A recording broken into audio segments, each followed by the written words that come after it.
This is fourth lecture from entrepreneurship. In before lectures, we have started classification of entrepreneurship. Right, ma'am? Entrepreneurs, classification of entrepreneurs.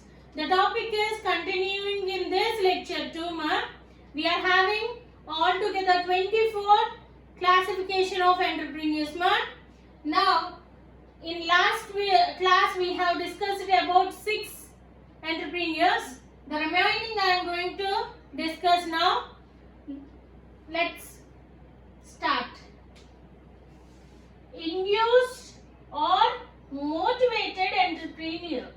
Induced or motivated entrepreneur అంటే ఏంటమ్మా, మీకు ఈ దీంట్లోనే దాని meaning తెలుస్తుంది. ఎవరైనా induced అంటే దేని మీద నుంచి అన్నా మనం ఒక దాని గురించి తెలుసుకుని దాని గురించి ప్రేరేపించబడి ఓ ఇలాంటిది ఒకటి ఉంది. ఇప్పుడు గవర్నమెంట్ సెక్టార్ కానీ నాన్ గవర్నమెంట్ సెక్టార్ కానీ ఏదైనా స్కీమ్స్ కానీ లేకపోతే లోన్స్ కానీ ప్రొవైడ్ చేస్తుంది.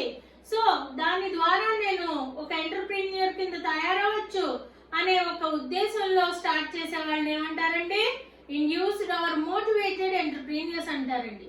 ఈ ఇండ్యూస్డ్ ఆర్ మోటివేటెడ్ ఎంటర్ప్రీనియర్స్ లో మీరు బాగా గమనిస్తే మన గవర్నమెంట్ స్కీమ్స్ ద్వారా చాలా మంది రూరల్ ఏరియాస్ లోని ఎడ్యుకేటెడ్ పీపుల్ అయి ఉండి అన్ఎంప్లాయిడ్ గా ఉన్న యూత్ గాని మనం కొత్తగా ఈ స్కీమ్ ఉంది కదా, ఈ స్కీమ్ లో మనకి గవర్నమెంట్ మనని ప్రోత్సహిస్తుంది కదా, సో అలాగ నేను ఆ స్కీమ్ తో మనీ తెచ్చుకుని నేను ఎందుకు ఒక ఫర్మ్ స్టార్ట్ చేయకూడదు, ఎందుకు బిజినెస్ స్టార్ట్ చేయకూడదు అనేసి మోటివేషన్ వస్తుందండి.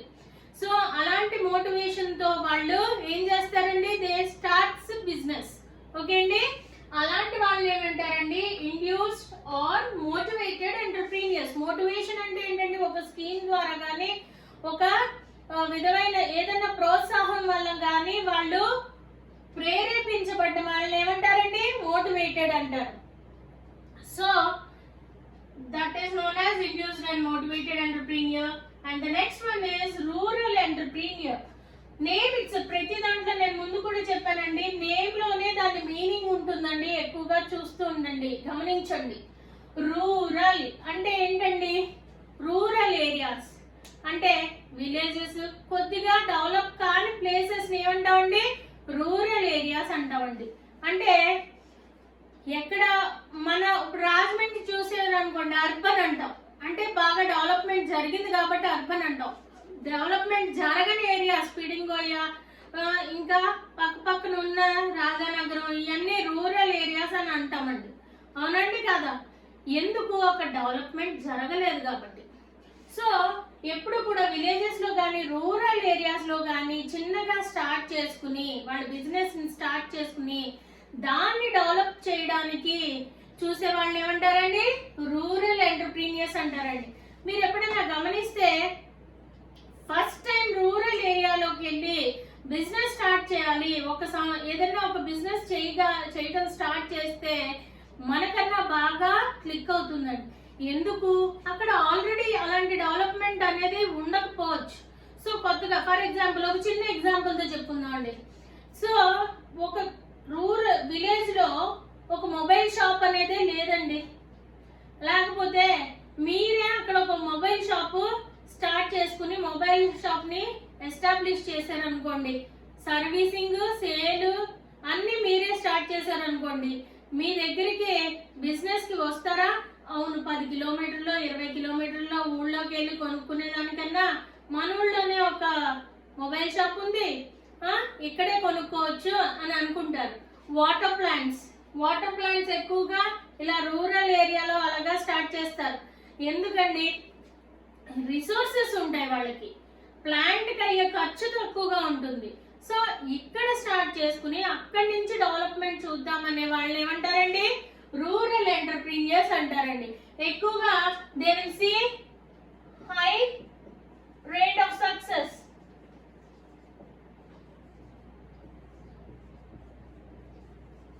ఎప్పుడు కూడా రూరల్ ఏరియాలో ఏదైనా పెట్టినప్పుడు ఫర్మ్ కానీ ఏదైనా పెట్టినప్పుడు కానీ దాని సక్సెస్ రేట్ ఎక్కువగా ఉంటుందండి. సో స్పాంటేనియస్ ఎంటర్ప్రీనియర్ ఎంటర్ప్రీనియర్స్ అంటున్నాం అండి. నెక్స్ట్ వన్ స్పాంటేనియస్ అంటే ఏంటండి? ఒక ఐడియా నుంచి కానీ ఒక ఏదైనా విషయం గురించి కానీ అప్పుడు డిసిషన్ తీసుకుని స్పాంటేనియస్ గా, అవును నా దగ్గర ఈ టాలెంట్ ఉంది, సో నా దగ్గర ఈ రిసోర్సెస్ ఉన్నాయి, లేదు నా దగ్గర ఈ ఏదైనా ఒక గూడ్స్ ఉన్నాయి, నేను ఎందుకు ఒక ఎంటర్ప్రీనియర్ కింద తయారవకూడదు అనేసి. చూడండి, మనం లాస్ట్ టైం ఎంటర్ప్రీనియర్షిప్ ఇంట్రడక్షన్ లో ఒకటి చెప్పుకున్నాం, కోకోపీట్ బ్రిక్స్ అనుకున్నాం, కోకోపీట్ బ్రిక్స్ అని. దానికి రూరల్ ఏరియాలో ఒక కొబ్బరి తోట ఉన్న వ్యక్తి, నాకు ఇంత కొబ్బరి తోట ఉంది, కొబ్బరి కాయ అమ్ముకుని కొబ్బరి పీచుని నేను కోకోపీట్ కింద తయారు చేసుకుని దాన్ని సేల్ చేయాలి అనుకునే ఒక ఐడియాతో ఫామ్ ని స్టార్ట్ చేసాడు అనుకోండి, అదేమవుతుందండి? స్పాంటేనియస్ గా, అంటే తనకున్న దాన్ని, తనకున్న రిసోర్సెస్ తో బిజినెస్ చేయగలగడం, బిజినెస్ ని స్టార్ట్ చేసే వాళ్ళని ఏమంటారండి? స్పాంటేనియస్ ఎంటర్ప్రీనియర్స్ అంటారండి. ఎప్పుడు కూడా స్పాంటేనియస్ ఎంటర్ప్రీనియర్స్ వాళ్ళకున్న రిసోర్సెస్, వాళ్ళకున్న టాలెంట్, వాళ్ళని ప్రూవ్ చేసుకోవడానికి ఏమన్నా సోర్స్ ఉంటే వాళ్ళు బిజినెస్ కి దిగుతూ ఉంటుంటారండి. So this is known as spontaneous entrepreneurs. The next one is first generation entrepreneurs. First generation entrepreneurs అంటే మనం లాస్ట్ క్లాస్ లో చెప్పుకున్నామండి, ఇన్హెరిటెడ్ ఎంటర్ప్రీనియర్స్ అని. ఇన్హెరిటెంట్ అంటే ఆదిత్య బిర్లా గ్రూప్ చెప్పాను కదండి, అలాగా.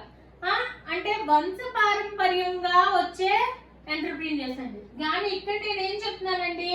ఫస్ట్ జనరేషన్ ఎంటర్ప్రీనియర్స్ అంటున్నాను. బాగా గుర్తుపెట్టుకోండి, నేను ఇక్కడ మీకు ముందు నుంచి చెప్తున్నాను, ఫస్ట్ ఏముందో దాని మీనింగే, దానిలోనే మీనింగ్ ఉంటుందని. అంటే వాళ్ళే అప్పుడే స్టార్ట్ చేసినాయి, అంటే ఫోర్ ఫాదర్స్ కానీ వాళ్ళ సక్సెసర్స్ కాదండి. ఫాదర్స్ ఎవరు బిజినెస్ లో ఉండరు, వాళ్ళే ఒక బిజినెస్ స్టార్ట్ చేయొచ్చు. ఫర్ ఎగ్జాంపుల్, మీ ఇంట్లో ఎవరు బిజినెస్ లో లేరండి, మీరే ఒక బిజినెస్ స్టార్ట్ చేయాలనుకుంటున్నారు, ఒక బిజినెస్ స్టార్ట్ చేశారు, అప్పుడు మిమ్మల్ని ఏమంటారండి? ఫస్ట్ జనరేషన్ ఎంటర్ప్రీనియర్స్ అంటారు. అవునా కాదండి? ఇప్పుడు చూడండి, చాలా మంది హోమ్ కుకింగ్ చేస్తున్నారు. Nobody is into that field previously from their family.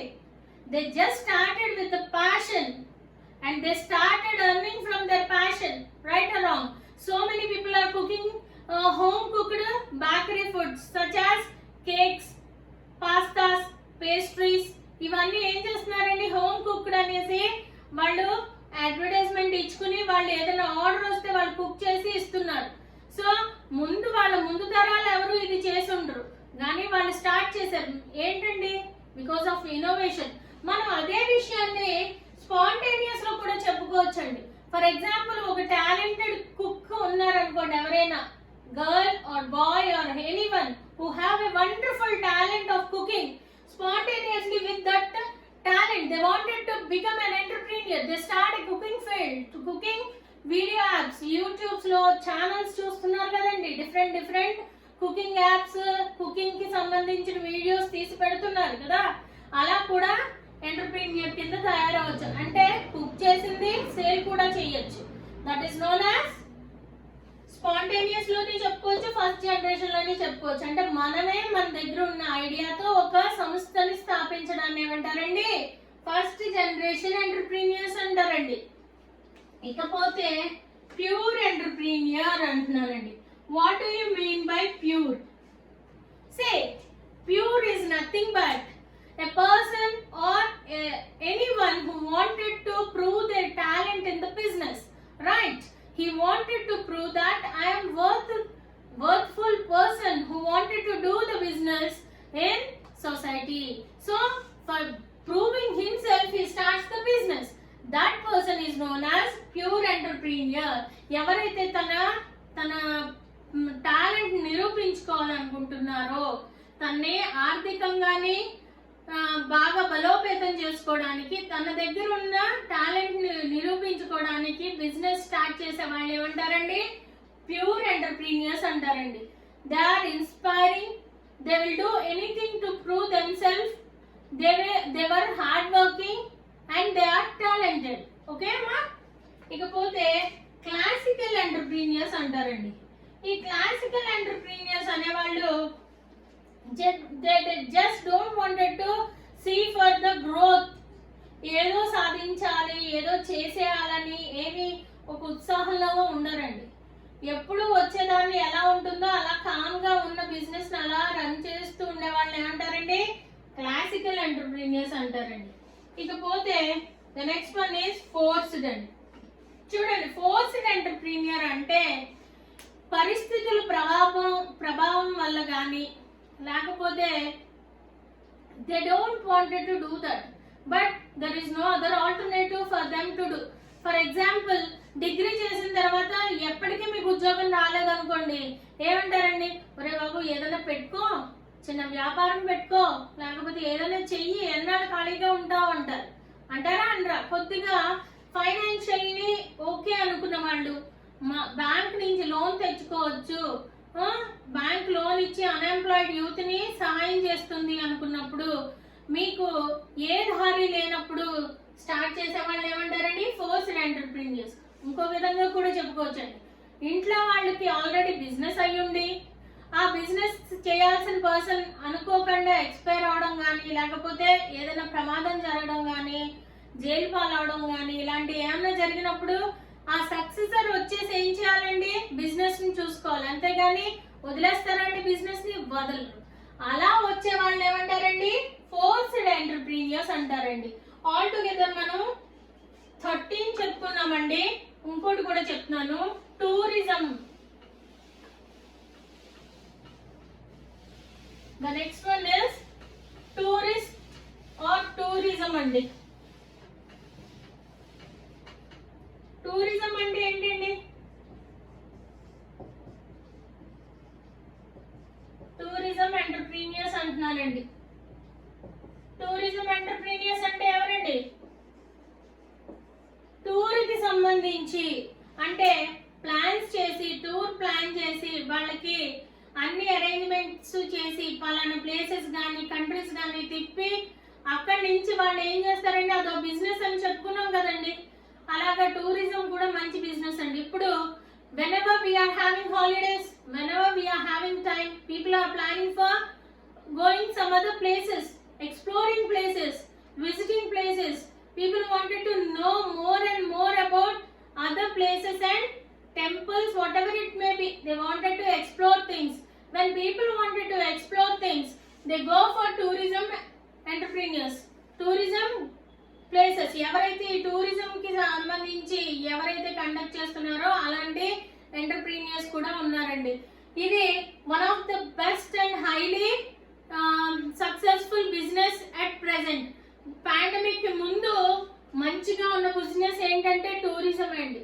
Okay అండి, ఎందుకంటే ఇన్నాళ్ళు సెలవు వస్తే అమ్మమ్మల ఇంటికి, తాతయ్యల ఇంటికి, లేకపోతే పిన్ని బాబాయ్ వాళ్ళ ఇంటికి వెళ్ళేవారు. ఇప్పుడు ఏం చేస్తున్నారండి? న్యూక్లియర్ ఫ్యామిలీస్ అయిపోయినాయి. They don't wanted to get induced with the other elders or family members, so they just wanted to visit places, they wanted to explore things, they wanted to explore countries. For that, this tourism entrepreneur have succeeded well with planning different tours, different places with affordable prices. Okay andi, this is one of other type of tourism entrepreneurs andi. The remaining entrepreneurs I will complete in the next lecture. Okay, thank you.